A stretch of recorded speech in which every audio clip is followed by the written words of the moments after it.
श्री स्वामी समर्थ. आजची आपली कथा आहे बायकोची चूक. जागृती, तू खूप मोठी चूक केली आहेस. इतकी मोठी की आज आमच्या घराची मान नातेवाईकांसमोर खाली गेली आहे.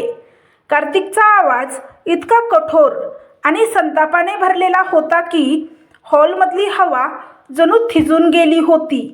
जागृती दरवाजाजवळ उभी होती. तिच्या हातात अजूनही स्वयंपाकघरातून आणलेली पाण्याची ट्रे होती, पण त्या ट्रेमधले ग्लास हलके हलके थरथरत होते. तिच्या चेहऱ्यावर ना राग होता ना विरोध, फक्त एक खोल शांतता होती. सासूने हात कमरेवर ठेवत तिला कठोर नजरेने पाहिलं. आमच्या घरात कधीच अशी वेळ आली नव्हती जागृती. आज नातेवाईक फोन करून विचारत आहेत, काय ग, कार्तिकची परिस्थिती इतकी खराब झाली का की बायकोचे दागिने घाण ठेवावे लागले. कार्तिकने टेबलावर हात आपटला. मला अजूनही विश्वास बसत नाही की तू असं केलंस, माझी परवानगी न घेता. तू तुझे दागिने घाण ठेवलेस. इतका मोठा निर्णय तू एकटीने घेतलास. जागृती काही क्षण गप्प राहिली. त्या क्षणी तिच्या मनात कितीतरी शब्द होते, पण ते शब्द ओठांपर्यंत येऊनही बाहेर पडत नव्हते. तिने हळू आवाजात फक्त एवढंच म्हटलं, मी जे केलं ते योग्य कारणासाठी केलं. कार्तिक लगेच कटाक्ष टाकत म्हणाला, काय योग्य कारण? कोणतं कारण असू शकतं? इतकं मोठं की तू आमच्या घराची इज्जत धोक्यात घालशील. सासूचा आवाजही कठोर झाला. तुला माहिती आहे का जागृती, लोक काय बोलत आहेत? म्हणत आहेत कार्तिकच्या घरात इतकी अडचण आली की सून दागिने घाण ठेवते. जागृतीने खाली मान घातली. ती काहीच बोलली नाही. कार्तिक पुढे आला. आज मला ऑफिसमध्येही मित्रांनी विचारलं. ते म्हणाले, कार्तिक, सगळं ठीक आहे ना? ऐकलं तुझ्या बायकोने दागिने घाण ठेवले. त्याच्या आवाजात अपमानाची वेदना होती. माझं डोकं खाली गेलं जागृती, कारण मला काहीच माहिती नव्हतं. त्या शब्दांनी जागृतीच्या डोळ्यात पाणी तरळलं, पण तिने ते पाणी ओघळू दिलं नाही. ती शांतपणे म्हणाली, कधी कधी काही निर्णय असे घ्यावे लागतात जे त्या क्षणी चुकीचे वाटतात, पण खरं तर ते योग्य असतात. कार्तिक हसला, पण ते हसू उपहासाने भरलेलं होतं. वा, म्हणजे आता तू मला शिकवणार आहेस काय योग्य आणि काय अयोग्य. सासूनेही तिरस्काराने म्हटलं, जागृती, आम्ही तुला या घरात सून म्हणून आणलं, घराची इज्जत वाढवशील म्हणून, पण तू आमचं नावच खराब केलंस. त्या शब्दांनी जागृतीच्या मनात एक वेदना उसळली. तिला आठवलं, ती या घरात पहिल्यांदा आली होती तेव्हा सासूने किती प्रेमाने तिचं स्वागत केलं होतं. कार्तिकनेही किती अभिमानाने सांगितलं होतं, आई, जागृती खूप समजूतदार आहे. पण आज तीच जागृती सगळ्यांच्या नजरेत चुकीची ठरली होती. कार्तिकने पुन्हा कठोर आवाजात विचारलं, मला सरळ उत्तर दे, तू दागिने का घाण ठेवलेस? जागृती काही क्षण शांत राहिली. तिला खरं सांगायचं होतं, पण ती सांगू शकत नव्हती, कारण जर तिने सत्य सांगितलं असतं तर कोणाचं तरी आयुष्य उद्ध्वस्त झालं असतं. तिने फक्त एवढंच म्हटलं, योग्य वेळ आली की तुम्हाला सगळं कळेल. कार्तिकला हे उत्तर अजिबात आवडलं नाही. मला कोडी नको आहेत जागृती, मला उत्तर हवं आहे. पण जागृतीने काहीच बोललं नाही. ती शांतपणे स्वयंपाकघरात निघून गेली. हॉलमध्ये काही क्षण पूर्ण शांतता पसरली. सासूने नाराजीने डोकं हलवलं. कार्तिक, मला आधीपासून वाटत होतं की ही मुलगी जरा जास्त शांत आहे, पण इतकी मोठी गोष्ट लपवेल असं कधी वाटलं नव्हतं. कार्तिक काही बोलला नाही. तो फक्त सोफ्यावर बसून विचार करत राहिला. त्याच्या मनात राग होता, पण त्याच वेळी एक प्रश्नही होता. जागृतीने असं का केलं असेल? कारण त्याला माहिती होतं, जागृती कधीही विचार न करता निर्णय घेत नाही. पण तरीही त्याचा अहंकार त्याला शांत बसू देत नव्हता. त्या दिवशी संध्याकाळी घरातलं वातावरण पूर्ण बदललं होतं. जागृती स्वयंपाक करत होती. तिच्या डोळ्यात अधूनमधून अश्रू येत होते, पण ती पुन्हा पुन्हा स्वतःला सावरत होती. हॉलमध्ये सासू फोनवर कोणाशी तरी बोलत होती. हो वहिनी, काय सांगू, आजकालच्या मुलींना काहीही करतात, मोठ्यांना विचारत सुद्धा नाही. जागृतीच्या कानावर ते शब्द पडले. तिच्या मनाला टोचलं, पण ती शांत राहिली. तेवढ्यात दरवाजाची बेल वाजली. कार्तिकने दरवाजा उघडला. बाहेर त्याची लहान बहीण कीर्ती उभी होती. ती कॉलेजमधून नुकतीच घरी आली होती. ती आत आली आणि घरातलं वातावरण पाहून थांबली. काय झालं? सगळे इतके शांत का आहेत? सासू लगेच म्हणाली, तुझ्या वहिनीने खूप मोठी चूक केली आहे. कीर्तीने आश्चर्याने विचारलं, काय झालं? कार्तिक म्हणाला, तुझ्या वहिनीने तिचे सगळे दागिने गहाण ठेवले आहेत. कीर्तीचा चेहरा फिकट पडला. तिने लगेच जागृतीकडे पाहिलं. जागृतीने तिच्याकडे पाहून हलकसं हसू दिलं, जणू ती तिला सांगत होती, घाबरू नकोस. पण कीर्तीच्या मनात मात्र वादळ उठलं होतं, कारण तिला माहीत होतं ही गोष्ट इथपर्यंत कशी आली आहे. ती काही बोलली नाही. ती शांतपणे तिच्या खोलीत गेली. दरवाजा बंद होताच तिच्या डोळ्यातून अश्रू वाहू लागले. तिने मोबाईल हातात घेतला. त्या मोबाईलमध्ये काही फोटो होते, असे फोटो जे तिचं आयुष्य उद्ध्वस्त करू शकत होते. कॉलेजमध्ये शिकणाऱ्या कीर्तीची ओळख एका मुलाशी झाली होती. सुरुवातीला तो खूप चांगला वाटला, पण काही दिवसांनी त्याचा खरा चेहरा समोर आला. त्याने कीर्तीचे काही फोटो एडिट करून तयार केले आणि आता तो तिला ब्लॅकमेल करत होता. तो म्हणाला होता, जर पैसे दिले नाहीस तर हे फोटो सोशल मीडियावर टाकेल. कीर्ती घाबरून गेली होती. ती कोणालाही काही सांगू शकत नव्हती, कारण तिला वाटत होतं, भाऊला कळलं तर त्याला खूप वाईट वाटेल. त्याला वाटेल की मी घराची इज्जत ठेवली नाही. पण त्या दिवशी तिच्या डोळ्यातले अश्रू पाहून जागृतीला सगळं कळलं होतं. जागृतीने तिचा हात धरला होता. कीर्ती, तू घाबरू नकोस, मी आहे. आणि त्यानंतर जागृतीने एक असा निर्णय घेतला होता ज्यामुळे आज सगळे तिला चुकीचं समजत होते. कीर्ती बेडवर बसून रडत होती.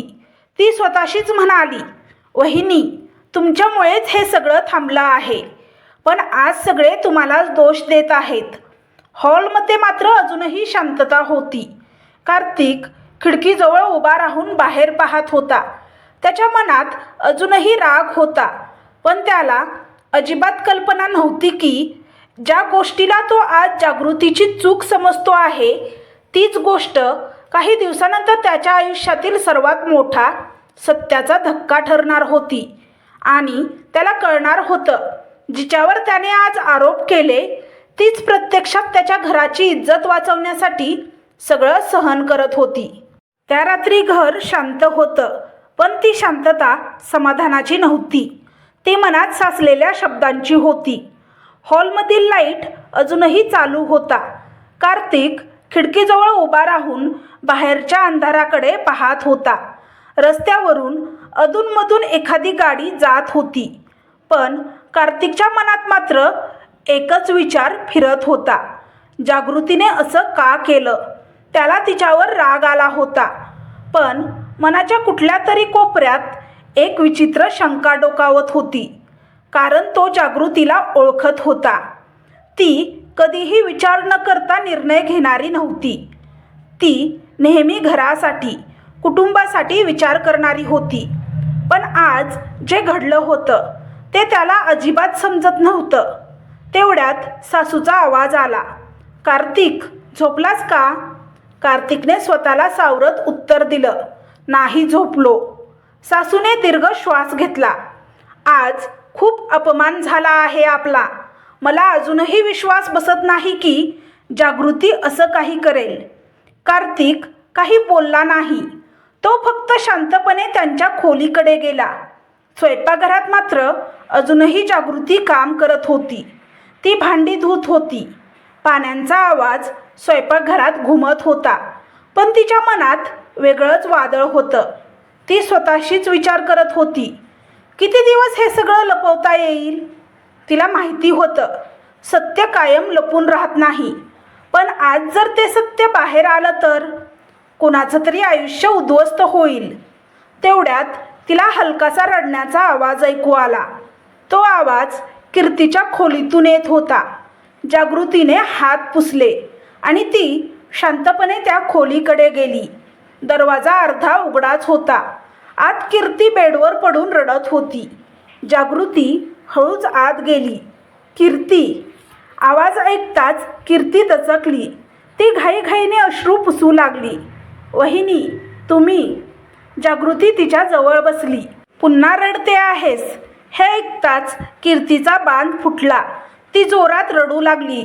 वहिनी, माझ्यामुळे सगळे तुमच्यावर रागावले आहेत. जागृतीने तिचा हात धरला. तसं काही नाही.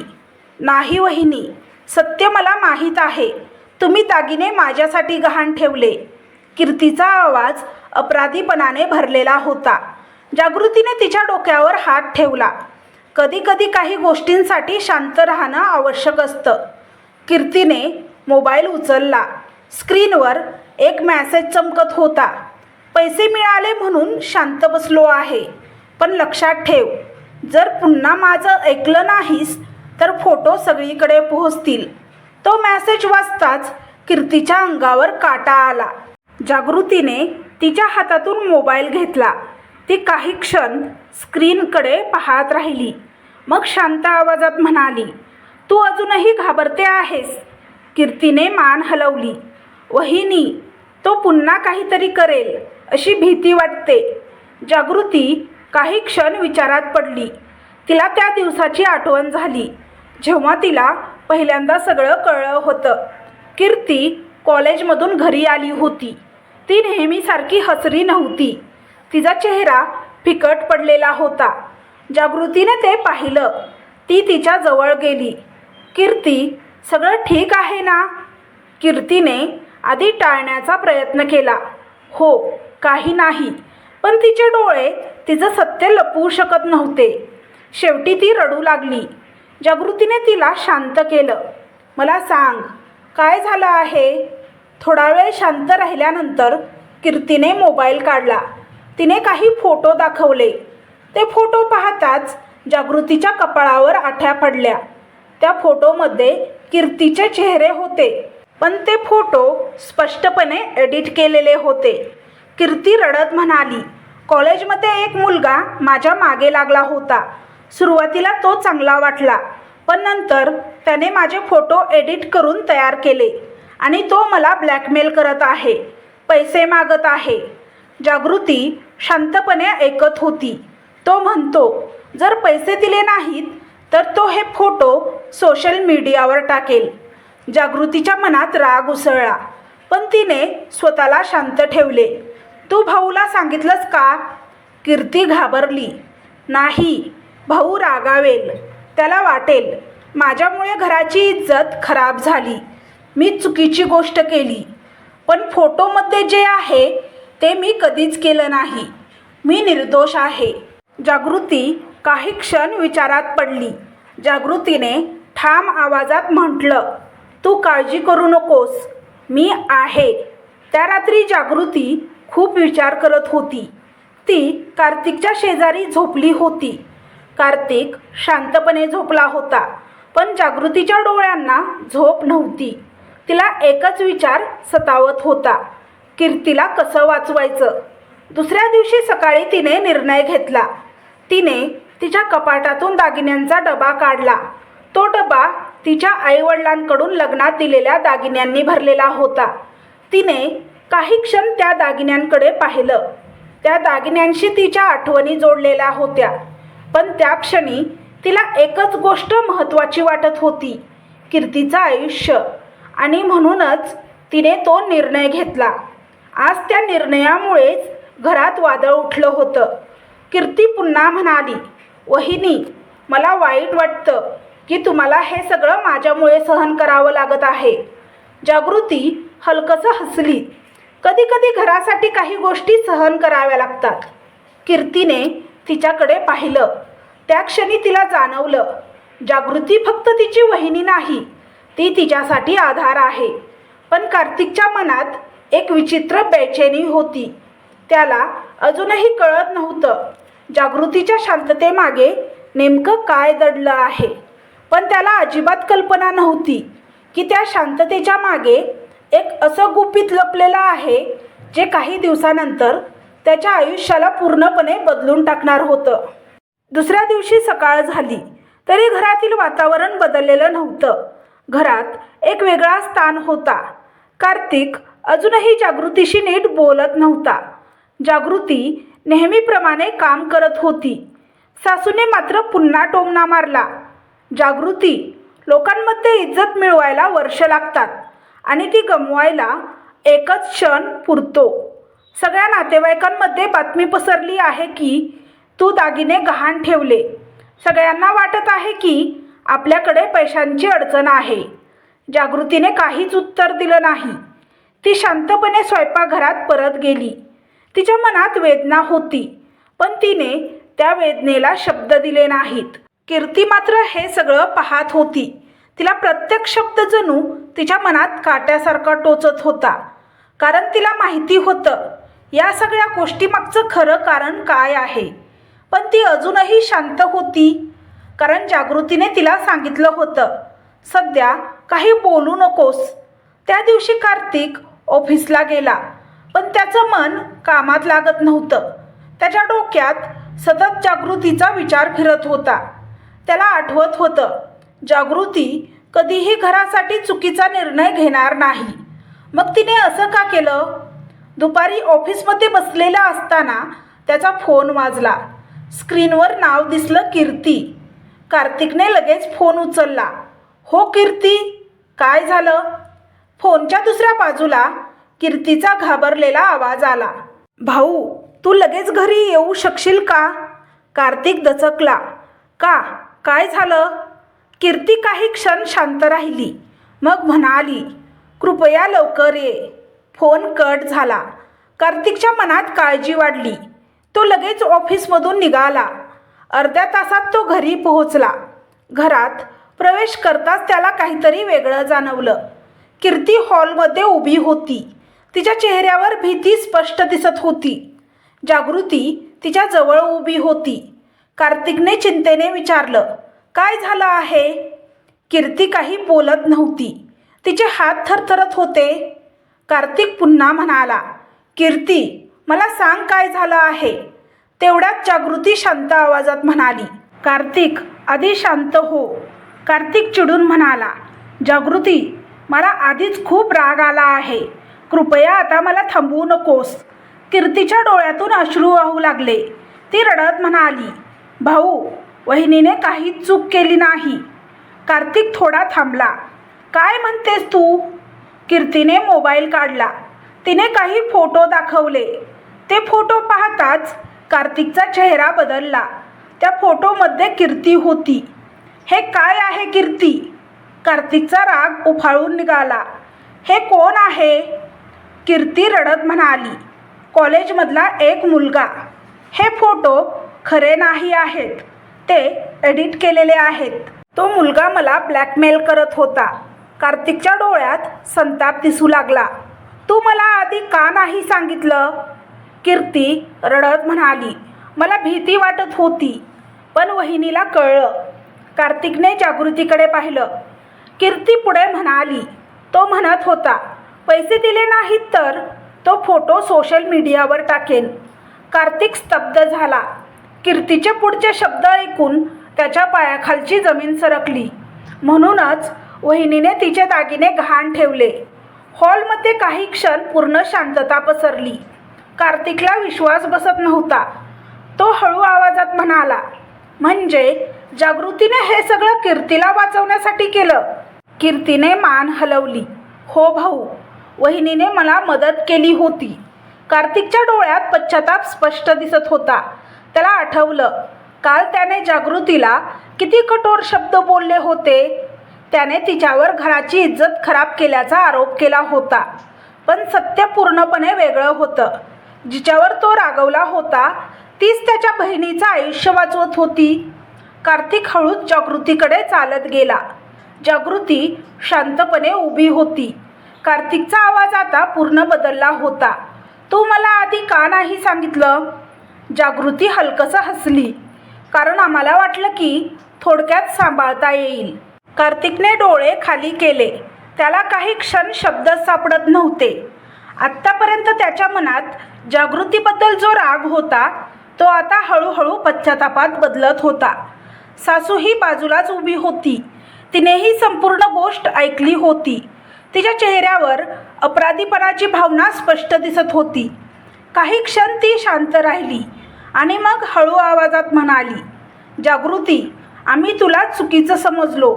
आम्हाला वाटलं तू घराची बदनामी केली आहेस, पण खरं तर तू घरासाठीच इतकं सहन केलंस.